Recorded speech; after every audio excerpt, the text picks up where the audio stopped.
ಎಲ್ಲರಿಗೂ ನಮಸ್ಕಾರ. ಇಂದಿನ ನಮ್ಮ ಚರ್ಚೆಗೆ ಸ್ವಾಗತ. ನಾವು ನೋಡುವ, ಮುಟ್ಟುವ, ಅನುಭವಿಸುವ ಈ ಪ್ರಪಂಚ ಇದೆಯಲ್ಲ, ಇದೇ ನಿಜವಾದ ಅಸ್ತಿತ್ವನ ಅಥವಾ ಇದರ ಹಿಂದೆ ನಮಗೆ ಕಾಣದ, ಕೈಗೆ ಸಿಗದ ಬೇರೊಂದು ಸತ್ಯ ಇದೆಯಾ? ಈ ಪ್ರಶ್ನೆ ಸಾವಿರಾರು ವರ್ಷಗಳಿಂದ ನಮ್ಮನ್ನು ಕಾಡ್ತಾನೆ ಬಂದಿದೆ. ಇವತ್ತು ನಾವು ಸೌ ಅನಿತಾ ಅರವಿಂದ್ ಸರಾಫ್ ಅವರ ಗಾಯತ್ರಿ ಚೈತನ್ಯ ಅನ್ನೋ ಬರಹದ ಕೆಲವು ಭಾಗಗಳನ್ನು ಇಟ್ಕೊಂಡು ಇದೇ ಪ್ರಶ್ನೆ ಆಳಕ್ಕೆ ಇಳಿಯೋಣ. ಇದೊಂದು ಪಯಣದ ಹಾಗೆ, ಅಂದ್ರೆ ಕಾಣದ, ಆಕಾರವಿಲ್ಲದ ಒಂದು ಮೂಲ ತತ್ವದಿಂದ ನಾವು ದಿನಾ ನೋಡುವ ಈ ಜಗತ್ತಿನವರೆಗೆ ಆ ಪ್ರಯಾಣ ಹೇಗೆ ನಡೆಯುತ್ತೆ ಅಂತ ನೋಡೋಣ. ಈ ಚರ್ಚೆಯ ಹೃದಯ ಭಾಗದಲ್ಲಿ 2 ಜೋಡಿ ಪದಗಳಿವೆ: ನಿರ್ಗುಣ ನಿರಾಕಾರ ಮತ್ತು ಸಗುಣ ಸಾಕಾರ. ಮೊದಲ ನೋಟಕ್ಕೆ ಇವು ಸ್ವಲ್ಪ ಕಠಿಣ ಅಂತ ಅನ್ಸ್ಬೋದು. ಸೊ ಬನ್ನಿ, ಇವುಗಳ ಗಂಟನ್ನು ಒಂದೊಂದಾಗಿ ಬಿಡಿಸೋಣ. ಖಂಡಿತ. ಈ ಪದಗಳನ್ನ ಅರ್ಥ ಮಾಡ್ಕೊಳ್ಳೋಕೆ ಒಂದು ಸುಲಭದ ದಾರಿ ಇದೆ. ಹೇಳಿ. ನೀರನ್ನ ಕಲ್ಪಿಸ್ಕೊಳ್ಳಿ. ಸರಿ. ನೀರಿನ ಮೂಲ ರಾಸಾಯನಿಕ ಸೂತ್ರ H2O ಅಲ್ವಾ? ಅದಕ್ಕೆ ತನ್ನದೇ ಆದ ಬಣ್ಣ ಇಲ್ಲ, ರುಚಿ ಇಲ್ಲ, ಒಂದು ನಿರ್ದಿಷ್ಟ ಆಕಾರನೂ ಇಲ್ಲ. ಒಂದು ರೀತಿ ಕೇವಲ ಇರುವಿಕೆ ಅಷ್ಟೇ. ಎಕ್ಸಾಕ್ಟ್ಲಿ. ಅದೇ ನಿರ್ಗುಣ ನಿರಾಕಾರ ಸ್ಥಿತಿಗೆ ಹತ್ತಿರವಾದ ಒಂದು ಕಲ್ಪನೆ. ಹಾಗೆ ಹೇಳಿದ್ರೆ ಅರ್ಥ ಮಾಡ್ಕೊಳ್ಳೋದು ಸುಲಭ. ಅಂದ್ರೆ ನಿರ್ಗುಣ ಅಂದ್ರೆ ಗುಣಗಳೇ ಇಲ್ಲದ್ದು, ನಿರಾಕಾರ ಅಂದ್ರೆ ಆಕಾರವಿಲ್ಲದ್ದು. H2O ಇಟ್ಟ ಹಾಗೆ. ನಿಖರವಾಗಿ. ನಿರ್ ಅಂದ್ರೆ ಇಲ್ಲದ ಅಂತ, ನಿರ್ಗುಣ ಅಂದ್ರೆ ಗುಣಗಳಿಲ್ಲದ, ಗುಣಗಳನ್ನು ಮೀರಿದ ಒಂದು ಅವಸ್ಥೆ. ಗಾಯತ್ರಿ ಚೈತನ್ಯದ ಪ್ರಕಾರ ಇದು ಸತ್ವ, ರಜಸ್, ತಮಸ್ ಅನ್ನೋ 3 ಗುಣಗಳನ್ನು ಮೀರಿದ ತ್ರಿಗುಣಾತೀತ ಸ್ಥಿತಿ. ಇದು ಪಂಚಭೂತಗಳಿಂದ ಆಗಿಲ್ಲ. ಅದಕ್ಕೆ ಶಬ್ದ, ಸ್ಪರ್ಶ, ರೂಪ, ರಸ, ಗಂಧದಂತಹ ಭೌತಿಕ ಗುಣಲಕ್ಷಣಗಳು ಇಲ್ಲಿ ಇರೋದಿಲ್ಲ. ಇದು ಕೇವಲ ಶುದ್ಧ ಪ್ರಜ್ಞೆ, ಅಂದ್ರೆ ಜ್ಞಾನ ಸ್ವರೂಪ. ಮನಸ್ಸು, ಬುದ್ಧಿ ಇವುಗಳ ಚಟುವಟಿಕೆ ಎಲ್ಲ ನಿಂತು ಹೋದ ಸ್ಥಿತಿ. ಸರಿ. ಹಾಗಾದ್ರೆ ನಮ್ಮ ನೀರಿನ ಉದಾಹರಣೆಗೆನ ವಾಪಸ್ ಬರೋಣ. H2O ನಿರ್ಗುಣ ನಿರಾಕಾರ ಆದ್ರೆ ಸಗುಣ ಸಾಕಾರ ಅಂದ್ರೆ ಏನು? ಅದು ಮಂಜುಗಡ್ಡೆಯಾ? ಅತ್ಯುತ್ತಮವಾದ ಹೋಲಿಕೆ. ಅದೇ H2O ತಣ್ಣಗಾದಾಗ ಮಂಜುಗಡ್ಡೆ ಆಗುತ್ತೆ. ಈಗ ಅದಕ್ಕೆ ಗುಣಗಳಿವೆ ಅಲ್ವಾ? ಅದು ತಣ್ಣಗಿದೆ, ಗಟ್ಟಿಯಾಗಿದೆ, ಮತ್ತು ಅದಕ್ಕೊಂದು ನಿರ್ದಿಷ್ಟ ಆಕಾರವೂ ಇದೆ. ಇದೇ ಸಗುಣ ಸಾಕಾರ. ಸಗುಣ ಅಂದ್ರೆ ಗುಣಗಳ ಸಹಿತವಾದದ್ದು. ಸಾಕಾರ ಅಂದ್ರೆ ಆಕಾರ ಸಹಿತವಾದದ್ದು. ನಾವು ನೋಡುವ, ಕೇಳುವ, ಮುಟ್ಟುವ ಈ ಇಡೀ ಬ್ರಹ್ಮಾಂಡ ಇದೆಯಲ್ಲ, ಪರ್ವತಗಳು, ನದಿಗಳು, ನಾವು, ನಮ್ಮ ಶರೀರಗಳು ಎಲ್ಲವೂ ಸಗುಣ ಸಾಕಾರದ ಅಭಿವ್ಯಕ್ತಿಗಳೇ. ಗಾಯತ್ರಿ ಚೈತನ್ಯ ಹೇಳೋ ಹಾಗೆ ಇದು ಮಾಯೆ ಜೊತೆ ಗೂಡಿದ್ರಿಂದ ಇದು ನಿರಂತರ ಬದಲಾಗ್ತಾ ಇರುತ್ತೆ, ಅಂದ್ರೆ ಅಶಾಶ್ವತ. ಇಲ್ಲಿ ಅಲ್ವಾ ಅತಿದೊಡ್ಡ ತತ್ವಶಾಸ್ತ್ರದ ಪ್ರಶ್ನೆ ಬರೋದು. ಆಕಾರವೇ ಇಲ್ಲದ, ಗುಣವೇ ಇಲ್ಲದ ಆ ಮೂಲತತ್ವ ಅಂದ್ರೆ H2O ಇಷ್ಟೆಲ್ಲ ಆಕಾರಗಳ, ಗುಣಗಳ ಪ್ರಪಂಚವಾಗಿ ಅಂದ್ರೆ ಮಂಜುಗಡ್ಡೆಯಾಗಿ ಹೇಗ್ ಬದಲಾಯಿತು? ಇವೆರಡೂ ಸಂಪೂರ್ಣ ವಿರುದ್ಧವಾಗಿ ಕಾಣಿಸುತ್ತವೆ. ಹೌದು, ಇದು ಅತ್ಯಂತ ಆಳವಾದ ವಿಚಾರ. ಗಾಯತ್ರಿ ಚೈತನ್ಯದಲ್ಲಿನ ಒಂದು ಅದ್ಭುತ ಒಳನೋಟ ಏನು ಅಂದ್ರೆ, ಇವೆರಡು ಬೇರೆ ಬೇರೆ ಅಲ್ಲ, ವಿರುದ್ಧನೂ ಅಲ್ಲ. ಒಂದೇ ತತ್ವದ 2 ಅವಸ್ಥೆಗಳು. ಆ ನಿರ್ಗುಣ ನಿರಾಕಾರವಾದ ಪರಬ್ರಹ್ಮವೇ ಸಗುಣ ಸಾಕಾರ ರೂಪದಲ್ಲಿ ವ್ಯಕ್ತವಾಗತ್ತೆ. ಒಂದು ಅವ್ಯಕ್ತ ಸ್ಥಿತಿಯಲ್ಲಿದ್ರೆ ಇನ್ನೊಂದು ವ್ಯಕ್ತ ಸ್ಥಿತಿಯಲ್ಲಿದೆ ಅಷ್ಟೇ. ಕಾರಣ ಮತ್ತು ಕಾರ್ಯದ ಹಾಗೆ. ಹಾಗಾದ್ರೆ ಆ ಬರಹದಲ್ಲಿ ಬರುವ ಒಂದು ಸಾಲು ನನಗೆ ನೆನಪಾಗ್ತದೆ: ವ್ಯಷ್ಟಿ ನಿರ್ಗುಣ ಪರಬ್ರಹ್ಮದ ಸಮಷ್ಟಿ ರೂಪವೇ ಸಗುಣ ಸಾಕಾರ ಈ ವಿಶ್ವ. ಇದು ಕೇಳೋಕ್ ಬಹಳ ಕ್ಲಿಷ್ಟವಾಗಿದೆ. ವ್ಯಷ್ಟಿ, ಸಮಷ್ಟಿ ಏನಿದು? ಹೌದು, ಅದನ್ನ ಬಿಡಿಸಿ ನೋಡೋಣ. ಇದನ್ನ ಹೀಗೆ ನೋಡ್ಬೋದು. ವ್ಯಷ್ಟಿ ಅಂದ್ರೆ ಸಿಂಪಲ್ ಆಗಿ ವೈಯಕ್ತಿಕ, ಒಂದು ಹನಿ ಅಂತ ಅಂದ್ಕೊಳ್ಳಿ. ಒಂದು ಹನಿ, ಓಕೆ. ಸಮಷ್ಟಿ ಅಂದ್ರೆ ಸಾಮೂಹಿಕ, ಇಡೀ ಸಾಗರ. ಈಗ ಅರ್ಥ ಆಯ್ತು. ಅಂದ್ರೆ ಹನಿ ಮತ್ತು ಸಾಗರದ ಸಂಬಂಧದ ಹಾಗೆ. ನಿಖರವಾಗಿ.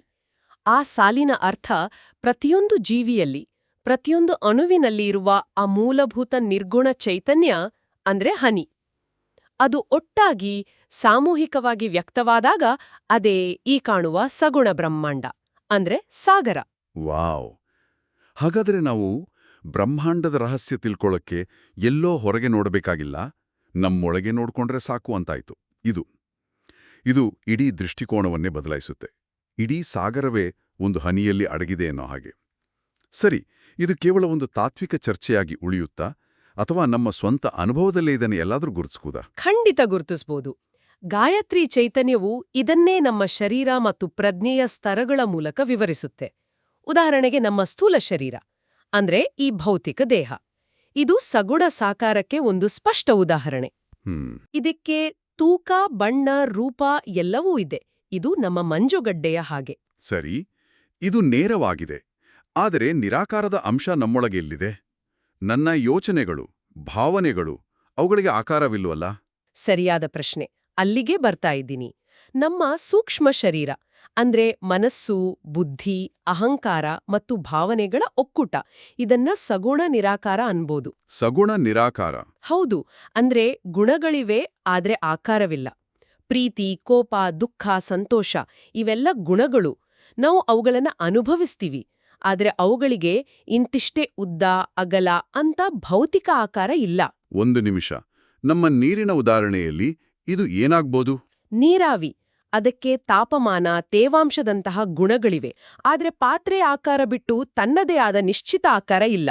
ಅದ್ಭುತ, ಅದೇ ಸರಿಯಾದ ಹೋಲಿಕೆ. ಇನ್ನು ನಮ್ಮ ಕಾರಣ ಶರೀರ ಅಂತ ಇದೆ. ಇದು ನಮ್ಮೆಲ್ಲ ಸಂಸ್ಕಾರಗಳ, ವಾಸನೆಗಳ ಬೀಜರೂಪ. ಗಾಢ ನಿದ್ರೆಯಲ್ಲಿ ಉಳಿಯೋದು ಇದೆ. ಇದು ಕೂಡ ಸಗುಣ ನಿರಾಕಾರವೇ. ಇವೆಲ್ಲವನ್ನೂ ಮೀರಿ, ಇವೆಲ್ಲಕ್ಕೂ ಸಾಕ್ಷಿಯಾಗಿರೋ ನಮ್ಮ ಮೂಲ ಸ್ವರೂಪವೇ ಆತ್ಮ. ಅದು ನಿರ್ಗುಣ ನಿರಾಕಾರ. ನಮ್ಮ ಮೂಲ H2O ತತ್ವ? ಹೌದು. ಇದು ಬಹಳ ಇಂಟ್ರೆಸ್ಟಿಂಗ್ ಆಗಿದೆ. ಹಾಗಾದ್ರೆ ನಮ್ಮ ಪ್ರಜ್ಞೆಯ ಬೇರೆ ಬೇರೆ ಅವಸ್ಥೆಗಳಾದ ಎಚ್ಚರ, ಕನಸು, ನಿದ್ರೆ ಇವುಗಳನ್ನು ಇದೇ ಚೌಕಟ್ಟಿನಲ್ಲಿ ವಿವರಿಸಬಹುದಾ? ಖಂಡಿತ. ನಮ್ಮ ಅನುಭವದ ಪ್ರತಿಯೊಂದು ಕ್ಷಣವನ್ನು ಈ ಮೂಲಕ ಅರ್ಥ ಮಾಡ್ಕೊಳ್ಬಹುದು. ಜಾಗೃತ್ ಅವಸ್ಥೆ ಅಥವಾ ಎಚ್ಚರದ ಸ್ಥಿತಿ ಇದು ಸಗುಣ ಸಾಕಾರದ್ದು. ಇಲ್ಲಿ ನಮ್ಮ ಸ್ಥೂಲ ಶರೀರ ಮತ್ತು ಹೊರಗಿನ ಪ್ರಪಂಚ ಎರಡಕ್ಕೂ ರೂಪ ಮತ್ತು ಜಡತ್ವ ಅಂದ್ರೆ ಭೌತಿಕ ನಿಯಮಗಳು ಅನ್ವಯ ಆಗುತ್ತೆ. ನಂತರ ಸ್ವಪ್ನಾವಸ್ಥೆ ಅಂದ್ರೆ ಕನಸಿನ ಸ್ಥಿತಿ. ಗಾಯತ್ರಿ ಚೈತನ್ಯದ ಪ್ರಕಾರ ಇದೂ ಕೂಡ ಸಗುಣ ಸಾಕಾರವೇ. ಒಂದು ನಿಮಿಷ. ನೀವು ಹೇಳೋ ಪ್ರಕಾರ ಕನಸು ಕೂಡ ಸಾಕಾರ ಸ್ಥಿತಿನಾ? ಅದು ದಟ್ಸ್ ಕೌಂಟರ್ ಇಂಟ್ಯೂಟಿವ್. ನಾನೆಪ್ಪಡ್ಲೂ ಕನಸುಗಳೆಂದ್ರೆ ಆಕಾರವಿಲ್ಲದ ಕಲ್ಪನೆಗಳು ಅನ್ಕೊಂಡಿದ್ದೆ. ನಿಮ್ಮ ಪ್ರಶ್ನೆ ಸಹಜವಾದದ್ದು. ಆದ್ರೆ ಹೀಗೆ ಯೋಚಿಸಿ ನೋಡಿ. ಕನಸಿನಲ್ಲಿ ನಾವು ವ್ಯಕ್ತಿಗಳನ್ನ, ಸ್ಥಳಗಳನ್ನ, ವಸ್ತುಗಳನ್ನ ನೋಡ್ತೀವಿ ಅಲ್ವಾ? ಹೌದು. ಅವುಗಳಿಗೆ ಆಕಾರ ಇರುತ್ತಲ್ವೇ? ಹಾಗಾಗಿ ಅದು ಸಾಕಾರ. ಆದ್ರೆ ಅಲ್ಲಿನ ಶರೀರಕ್ಕೆ ಜಡತ್ವ ಇರೋದಿಲ್ಲ. ಅದಕ್ಕಾಗಿಯೇ ನಾವು ಕನಸಿನಲ್ಲಿ ಹಾರಾಡಬಲ್ಲೆವೋ, ಬೆಟ್ಟಗಳನ್ನ ಒಂದೇ ನೆಗತಿಗೆ ದಾಟಬಲ್ಲೆವೋ. ಅಲ್ಲಿ ಭೌತಿಕ ನಿಯಮಗಳು ಕೆಲಸ ಮಾಡೋದಿಲ್ಲ. ಓ. ಆದ್ರೆ ರೂಪದ ಅನುಭವವಂತೂ ಸ್ಪಷ್ಟವಾಗಿ ಇರುತ್ತೆ. ಹೌದು, ನಿಜ. ಆ ದೃಷ್ಟಿಯಿಂದ ನೋಡಿದ್ರೆ ಅದು ಕೂಡ ಸಾಕಾರವೇ. ಸರಿ. ಹಾಗಾದ್ರೆ ಗಾಢ ನಿದ್ರೆ, ಅಲ್ಲಿ ಆಕಾರಗಳಾಗ್ಲಿ, ಯೋಚನೆಗಳಾಗ್ಲಿ ಏನೂ ಇರೋದಿಲ್ಲ. ಸಂಪೂರ್ಣ ಶೂನ್ಯದಂತೆ ಅನ್ಸುತ್ತೆ. ಸುಷುಪ್ತಿ ಅವಸ್ಥೆ ಅಥವಾ ಗಾಢ ನಿದ್ರೆಯ ಸ್ಥಿತಿ ಇದು ಸಗುಣ ನಿರಾಕಾರ. ಇಲ್ಲಿ ವ್ಯವಹರಿಸುವುದು ಕಾರಣ ಶರೀರ. ಅದಕ್ಕೆ ರೂಪವೂ ಇಲ್ಲ, ಜಡತ್ವವೂ ಇಲ್ಲ. ಆದ್ರೆ ಎಚ್ಚರಾದ ಮೇಲೆ ನಾನು ಸುಖವಾಗಿ ನಿದ್ರಿಸಿದೆ ಅಂತ ಹೇಳ್ತೀವಲ್ಲ, ಆ ಸುಖ ಅಥವಾ ಆನಂದದ ಅನುಭವದ ಸಂಸ್ಕಾರ ಇದೆಯಲ್ಲ, ಅದೇ ಅಲ್ಲಿರುವ ಗುಣ. ಆ ಗುಣಕ್ಕೆ ಆಕಾರ ಇಲ್ಲ. ಅದಕ್ಕೆ ಇದು ಸಗುಣ ನಿರಾಕಾರ. ಹಾಗಾದ್ರೆ ಈ ಮೂರು ಅವಸ್ಥೆಗಳ ಆಚೆಗೂ ಒಂದು ಸ್ಥಿತಿ ಇದೆಯಾ? ಆ ನಿರ್ಗುಣ ನಿರಾಕಾರ ಸ್ಥಿತಿಯನ್ನ ನಾವು ಅನುಭವಿಸೋಕ್ ಸಾಧ್ಯನಾ? ಹೌದು. ಅದನ್ನೇ ತುರಿಯ ಅವಸ್ಥೆ ಅಥವಾ ನಾಲ್ಕನೇ ಸ್ಥಿತಿ ಅಂತ ಕರೆಯೋದು. ಇದು ಎಚ್ಚರ, ಕನಸು, ನಿದ್ರೆ ಈ ಮೂರು ಅವಸ್ಥೆಗಳಿಗೆ ಸಾಕ್ಷಿಯಾಗಿರುವ ಶುದ್ಧ ಪ್ರಜ್ಞೆಯ ಸ್ಥಿತಿ. ಇದು ಧ್ಯಾನದ ಆಳವಾದ ಸ್ಥಿತಿಗಳಲ್ಲಿ ಅನುಭವಕ್ಕೆ ಬರುವಂಥದ್ದು. ಇದು ನಮ್ಮ ಮೂಲ ಸ್ವರೂಪವಾದ ನಿರ್ಗುಣ ನಿರಾಕಾರ ಸ್ಥಿತಿ. ಅದು ಆ H2O ತತ್ವದ ಅರಿವು. ಸರಿ, ಈ ತಾತ್ಕಾಲಿಕ ತಿಳುವಳಿಕೆ ನಮ್ಮ ಆಧ್ಯಾತ್ಮಿಕ ಆಚರಣೆಗಳ ಮೇಲೆ ಹೇಗೆ ಪ್ರಭಾವ ಬೀರುತ್ತೆ? ದೇವರನ್ನು ಆರಾಧಿಸುವ ಬೇರೆ ಬೇರೆ ವಿಧಾನಗಳನ್ನು ನಾವು ನೋಡ್ತೀವಿ. ಕೆಲವರು ಮೂರ್ತಿ ಪೂಜೆ ಮಾಡ್ತಾರೆ, ಕೆಲವರು ಧ್ಯಾನ ಮಾಡ್ತಾರೆ, ಕೆಲವರು ಜ್ಞಾನ ಚರ್ಚೆಯಲ್ಲಿ ತೊಡಗುತ್ತಾರೆ. ಇವುಗಳಿಗೂ ಈ ಸ್ತರಗಳಿಗೂ ಸಂಬಂಧ ಇದೆಯಾ? ಖಂಡಿತವಾಗಿಯೂ ಇದೆ. ಗಾಯತ್ರಿ ಚೈತನ್ಯದ ಪ್ರಕಾರ ಈ ಪ್ರತಿಯೊಂದು ಮಾರ್ಗವೂ ಅಸ್ತಿತ್ವದ ಒಂದೊಂದು ಸ್ತರಕ್ಕೆ ಸಂಬಂಧಿಸಿದೆ ಮತ್ತು ಸಾಧಕನ ಪಯಣದ ಒಂದೊಂದು ಹಂತವಾಗಿದೆ. ಮೊದಲನೇದು ಭಕ್ತಿ ಮಾರ್ಗ. ಇದು ದೇವರ ಸಗುಣ ಸಾಕಾರ ರೂಪದ ಆರಾಧನೆ. ಅಂದರೆ ರಾಮ, ಕೃಷ್ಣ, ದೇವಿಯ ಮೂರ್ತಿ ಪೂಜೆಯ ಹಾಗೆ. ಹೌದು. ಇಷ್ಟ ದೇವತೆಯ ಮೂರ್ತಿ ಅಥವಾ ಚಿತ್ರವನ್ನ ಪೂಜಿಸೋದು. ಇಲ್ಲಿ ಭಕ್ತ ಮತ್ತು ಭಗವಂತ ಅನ್ನೋ ದ್ವೈತ ಭಾವ ಸ್ಪಷ್ಟವಾಗಿ ಇರುತ್ತೆ. ನಮ್ಮ ಮನಸ್ಸಿಗೆ ಒಂದು ಆಧಾರ ಬೇಕು. ಅದಕ್ಕೆ ಈ ಮಾರ್ಗ ಬಹಳ ಸಹಕಾರಿ. ಆದ್ರೆ ಕೆಲವೊಮ್ಮೆ ಒಂದು ವಾದ ಕೇಳಿಬರುತ್ತಲ್ಲ, ಮೂರ್ತಿ ಪೂಜೆ ಕೇವಲ ಆರಂಭದ ಹಂತ, ಅದರ ಆಚೆಗೆ ಬೆಳಿಬೇಕು ಅಂತ. ಜ್ಞಾನ ಮಾರ್ಗವೇ ಶ್ರೇಷ್ಠ, ಭಕ್ತಿ ಮಾರ್ಗ ಕನಿಷ್ಠ ಅನ್ನೋ ವಾದವೂ ಇದೆಯಲ್ಲ? ಹೌದು, ಆ ವಾದ ಇದೆ. ಆದ್ರೆ ಗಾಯತ್ರಿ ಚೈತನ್ಯದ ದೃಷ್ಟಿ ಬೇರೆ. ಇಲ್ಲಿ ಯಾವುದೂ ಶ್ರೇಷ್ಠ ಅಥವಾ ಕನಿಷ್ಠ ಅಲ್ಲ, ಪ್ರತಿಯೊಂದು ಒಂದೊಂದು ಮೆಟ್ಟಿಲು. ಭಕ್ತಿ ಮಾರ್ಗವು ಮನಸ್ಸನ್ನ ಶುದ್ಧೀಕರಿಸಿ ಏಕಾಗ್ರತೆಯನ್ನ ಹೆಚ್ಚಿಸಿ ಸಾಧಕನನ್ನ ಮುಂದಿನ ಹಂತಕ್ಕೆ ಅಂದ್ರೆ ಧ್ಯಾನ ಮಾರ್ಗಕ್ಕೆ ಸಿದ್ಧಪಡಿಸುತ್ತೆ. ಓಕೆ. ಧ್ಯಾನ ಮಾರ್ಗ ಅನ್ನೋದು ದೇವರ ಸಗುಣ ನಿರಾಕಾರ ತತ್ವದ ಆರಾಧನೆ. ಇಲ್ಲಿ ದೇವರನ್ನ ಹೊರಗಿನ ಮೂರ್ತಿಯಲ್ಲಿ ನೋಡೋ ಬದಲು ಸರ್ವವ್ಯಾಪಿಯಾದ ತನ್ನೊಳಗೆ ಇರೋ ಅಂತರ್ಯಾಮಿ ಶಕ್ತಿಯ ಮೇಲೆ ಮನಸ್ಸನ್ನ ಕೇಂದ್ರೀಕರಿಸೋದು. ಇಲ್ಲಿಯೂ ಧ್ಯಾನ ಮಾಡುವವನು ಅಂದ್ರೆ ಧ್ಯಾನಿ ಮತ್ತು ಧ್ಯಾನದ ವಸ್ತು ಅಂದ್ರೆ ಧ್ಯೇಯ, ಹೀಗೆ ಒಂದು ಸೂಕ್ಷ್ಮ ದ್ವೈತ ಇರುತ್ತೆ. ಹಾಗಾದ್ರೆ ಅಂತಿಮವಾಗಿ ಈ ದ್ವೈತಭಾವ ಕರಗಿ ಹೋಗುವುದೇ ಧ್ಯಾನ ಮಾರ್ಗವೇ? ಹೌದು, ಮೂರನೆಯ ಮತ್ತು ಅಂತಿಮ ಹಂತ ಜ್ಞಾನ ಮಾರ್ಗ. ಇದು ನಿರ್ಗುಣ ನಿರಾಕಾರ ಸತ್ಯದ ಅರಿವಿನ ಮಾರ್ಗ. ಇಲ್ಲಿ ನಾನು ಯಾರು ಅನ್ನೋ ವಿಚಾರಣೆಯ ಮೂಲಕ ತನ್ನ ನಿಜ ಸ್ವರೂಪವಾದ ಆತ್ಮ ಮತ್ತು ಪರಮಸತ್ಯವಾದ ಪರಮಾತ್ಮ ಒಂದೇ ಅನ್ನೋ ಅದ್ವೈತ ಸ್ಥಿತಿಯನ್ನ ಸಾಕ್ಷಾತ್ಕರಿಸೋ ಗುರಿ ಇರುತ್ತೆ. ಇಲ್ಲಿ ಸಾಧಕ ಸಾಧನೆ ಸಾಧ್ಯ ಅನ್ನೋ ಭೇದಗಳೇ ಅಳಿದು ಹೋಗುತ್ತೆ. ಹಾಗಾದ್ರೆ ಇದೊಂದು ಕ್ರಮಬದ್ಧವಾದ ಏಳಿಗೆ. ಹೌದು, ಇದು ಸಗುಣ ಸಾಕಾರದಿಂದ ಆರಂಭವಾಗಿ ಸಗುಣ ನಿರಾಕಾರದ ಮೂಲಕ ನಿರ್ಗುಣ ನಿರಾಕಾರದ ಸತ್ಯದ ಅರಿವಿನ ಕಡೆಗೆ ಸಾಗುವ ಒಂದು ಸುಂದರವಾದ ಕ್ರಮಬದ್ಧವಾದ ಏಳಿಗೆ. ಈ ಇಡೀ ಚರ್ಚೆಯ ಕೊನೆಯಲ್ಲಿ ಗಾಯತ್ರಿ ಚೈತನ್ಯವು ಈ ಎಲ್ಲಾ ವ್ಯಕ್ತರೂಪಕ್ಕೆ ಗಾಯತ್ರಿ ಅನ್ನೋ ಹೆಸರನ್ನೇ ಕೊಡುತ್ತೆ ಮತ್ತು ಈ ಕ್ಲಿಷ್ಟವಾದ ವಿಷಯವನ್ನ ಮತ್ತಷ್ಟು ಸರಳಗೊಳಿಸೋಕೆ ಪ್ರಕೃತಿಯಿಂದಲೇ ಕೆಲವು ಉದಾಹರಣೆಗಳನ್ನು ನೀಡುತ್ತೆ. ಹೌದು, ಅಲ್ಲಿನ ಒಂದು ಹೇಳಿಕೆ ಬಹಳ ಮುಖ್ಯವಾದದ್ದು. ನಿರ್ಗುಣ ನಿರಾಕಾರ ಪರಬ್ರಹ್ಮದ ವ್ಯಕ್ತ ರೂಪವನ್ನೇ ಗಾಯತ್ರಿ ಎಂದು ಕರೆಯುವುದುಂಟು. ಅಂದ್ರೆ ಯಾವುದು ಅವ್ಯಕ್ತ ಮೂಲತತ್ವವೋ ಅದರ ವ್ಯಕ್ತವಾದ ಈ ಜಗತ್ತಿನ ರೂಪದಲ್ಲಿ ಕಾಣುವ ಶಕ್ತಿಯೇ ಗಾಯತ್ರಿ. ಅವ್ಯಕ್ತ ಶಿವನ ವ್ಯಕ್ತ ರೂಪವೇ ಶಕ್ತಿ ಎಂಬಂತೆ. ಇನ್ನು ಪ್ರಕೃತಿಯ ಉದಾಹರಣೆಗಳು ನಾವು ಮಾತಾಡಿದ ಪರಿಕಲ್ಪನೆಗಳನ್ನ ಮನಸ್ಸಿನಲ್ಲಿ ಸ್ಥಿರವಾಗಿ ನಿಲ್ಲಿಸುತ್ತವೆ. ಆ ಉದಾಹರಣೆಗಳು ಯಾವುವು? ಮೊದಲನೆಯದಾಗಿ ಆಕಾಶದಲ್ಲಿ ಮೋಡಗಳ ನಡುವೆ ಹೊಳೆದು ಮಾಯವಾಗುವ ಮಿಂಚು. ಹೌದು, ಇದು ಸಗುಣ ಸಾಕಾರಕ್ಕೆ ಅತ್ಯುತ್ತಮ ಉದಾಹರಣೆ. ಒಂದು ಕ್ಷಣ ಕಾಣುತ್ತೆ, ಒಂದು ಸ್ಪಷ್ಟ ರೂಪವನ್ನ ಪಡೆಯುತ್ತೆ ಮತ್ತು ಮಾಯವಾಗುತ್ತೆ. ನಮ್ಮ ಈ ಭೌತಿಕ ಪ್ರಪಂಚದ ಅಶಾಶ್ವತ ಸ್ವಭಾವವನ್ನ ಇದು ಸಂಕೇತಿಸುತ್ತೆ. ಸರಿ, ಇನ್ನು ಸಗುಣ ನಿರಾಕಾರಕ್ಕೆ ಅಂದ್ರೆ ಗುಣವಿದ್ದು ಆಕಾರವಿಲ್ಲದ ಸ್ಥಿತಿಗೆ ಅದಕ್ಕೆ 2 ಉದಾಹರಣೆಗಳಿವೆ. ಒಂದು, ಕಟ್ಟಿಗೆಯಲ್ಲಿ ಅಡಗಿರುವ ಅಗ್ನಿ.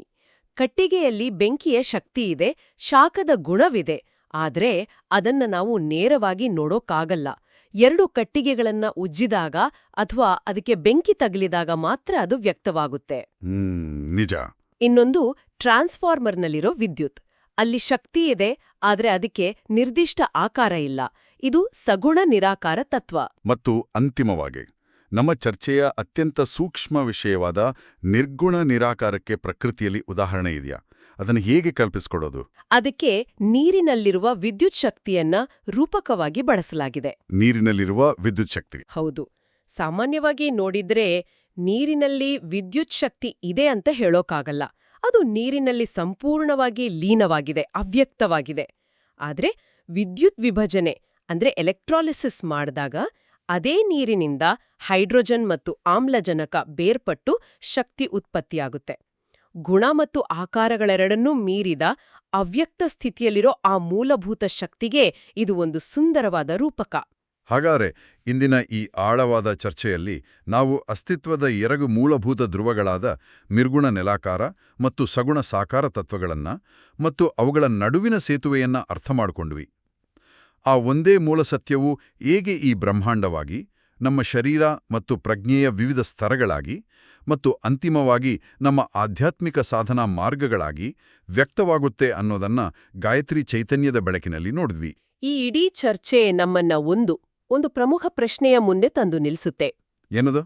ಗಾಯತ್ರಿ ಚೈತನ್ಯವು ಗುರುವಿಲ್ಲದೆ ಜ್ಞಾನಪ್ರಾಪ್ತಿ ಅಸಾಧ್ಯ ಅಂತ ಸ್ಪಷ್ಟವಾಗಿ ಹೇಳುತ್ತೆ. ಈ ಇಂದ್ರಿಯೋಗೋಚರ ಸಗುಣ ಸಾಕಾರ ಪ್ರಪಂಚದಿಂದ ಇಂದ್ರಿಯಾತೀತವಾದ ನಿರ್ಗುಣ ನಿರಾಕಾರ ಸತ್ಯದ ಕಡೆಗಿನ ನಮ್ಮ ವೈಯಕ್ತಿಕ ಪಯಣದಲ್ಲಿ ಕೇವಲ ಬೌದ್ಧಿಕ ತಿಳುವಳಿಕೆಯನ್ನ ಮೀರಿ ಆಳವಾದ ಅನುಭವವನ್ನ ಪಡೆಯೋಕೆ ಮಾರ್ಗದರ್ಶನದ ಪಾತ್ರವೇನು? ಆ ಮಾರ್ಗದರ್ಶನ ಒಬ್ಬ ವ್ಯಕ್ತಿಯಿಂದಲೇ ಬರ್ಬೇಕಾ, ಒಂದು ಗ್ರಂಥದಿಂದ ಬರ್ಬೇಕಾ, ಅಥವಾ ನಮ್ಮೊಳಗಿನ ಅಂತರಾತ್ಮದ ಧ್ವನಿಯೇ ಆ ಗುರುವಾಗಿ ನಮ್ಮನ್ನು ಮುನ್ನಡೆಸಬಲ್ಲದೆ? ಹೌದು, ಇದು ಪ್ರತಿಯೊಬ್ಬರೂ ಆಲೋಚಿಸಬೇಕಾದ ವಿಷಯ.